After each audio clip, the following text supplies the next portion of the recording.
अच्छा, मुझसे काफ़ी लोग बार बार ये पूछ रहे थे कि फूड का, कंफर्ट फूड का और ऑटिज्म का रिलेशनशिप, या बच्चे को क्या क्या खिलाना बहुत ज़रूरी है। देखें, बच्चे को बहुत सारी चीज़ें ऐसी खिलाना ज़रूरी है। अगर हम न्यूरोटिपिकल बच्चे की बात करते हैं तो उसको मीट भी खिलाना है, उसको प्रोटीन भी देना है, उसको जो है वो ग्रीन वेजिटेबल्स भी देनी है, उसको सब सारा सारा टेक्सचर सब कुछ आपने इंट्रोड्यूस करवाना है।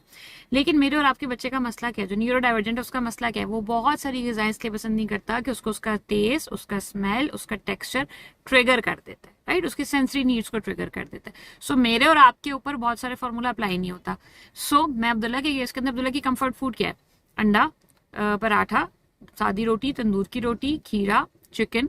सो मैं ये करती हूँ, ऑलिव्स, मैं ये करती हूँ कि इनको यही शफल करके देती रहती हूँ। ऑब्वियसली ओटी की मदद के साथ अब मैं ये कोशिश कर रही हूँ कि मैं इनको नई चीज़ें भी इंट्रोड्यूस करवाऊँ। सो ओटी ने भी ये कहा कि आप ग्रेजुअली रोज दें and let's see how he responds. लेकिन जो लोग ये पैथेटिक किस्म की एडवाइस देते हैं कि भाई इसको इसकी पसंद का खाना नहीं दो, इसको भूखा छोड़ दो, ये कुछ भी खा लेगा, तो ऐसा नहीं है। मुझे और आपको ये समझने की जरूरत है कि मेरा और आपका बच्चा नखरा नहीं कर रहा।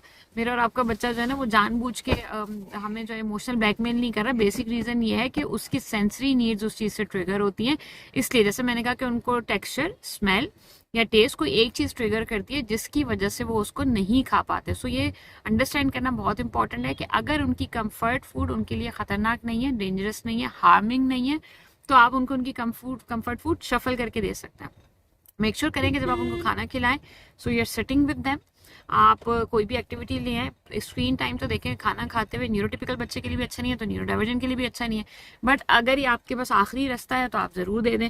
लेकिन अगर ये आखिरी रास्ता नहीं है तो बेहतर है कि आपने उसके हाथ में कोई बुक दे दी, कोई कॉपी दे दी, जिस तरह आप इस वीडियो में भी देख सकते हैं, और आपने मीनवेल उससे इंटरेक्ट किया, उससे बातें की और उसको खाना खिला दिया।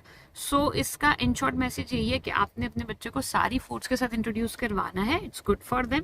लेकिन जो उनकी कंफर्ट फूड है वो उनको ज़रूर दें। इस फॉर्मूले पे बिल्कुल अप्लाई ना करें कि कुछ नहीं देंगे, भूख लगेगी तो कुछ भी खा लेगा। ऐसा मेरे और आपके बच्चे के साथ नहीं है। So you need to understand कि हर इंसान यूनिक है, हर बच्चा यूनिक है। लेकिन जो न्यूरो डाइवर्जेंट बच्चे होते हैं, they have their own challenges. So बहुत सारी चीज़ें ऐसी जो उनके सेंसरी इश्यूज होते हैं, उनको हम as a society behavioural problem समझते हैं। बदतमीजी, इज्जत करना, बिला वजह जो है वो रोना धोना, ये समझ के उसको जो है वो बिल्कुल ही ब्रश ऑफ कर देते हैं। तो ये नहीं करें।